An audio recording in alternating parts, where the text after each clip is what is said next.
Hello foodies, ఇవాళ కాకరకాయ fry చేస్తున్నానండి. పచ్చి కాకరకాయలను ఇలా తురిమి పెట్టుకున్నాను.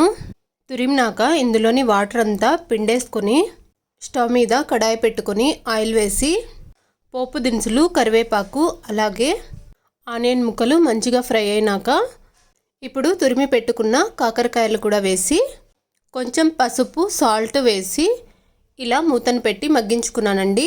చూస్తున్నారు కదా, ఇలా మంచిగా మగ్గిపోయింది. ఇప్పుడు కాస్తంత చింతపండు పులుసును వేసానండి. ఇప్పుడు ఇందులోకి తగినంత కారం వేసాను. యాక్చువల్గా ఇందులోకి బెల్లం వేయాల్సిన అవసరం లేదండి, కానీ మా ఇంట్లో పిల్లలు తినరు అనేసి కొంచెం బెల్లం వేస్తున్నాను.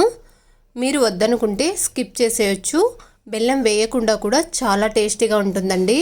బెల్లం మొత్తం కరిగాక స్టవ్ ఆఫ్ చేసుకోవడమే. కాకరకాయ ఫ్రై అయితే రెడీ అండి. సింపుల్గా ఇలా కూడా ప్రిపేర్ చేసుకోవచ్చు. చాలా టేస్టీగా ఉంటుంది. ట్రై చేసి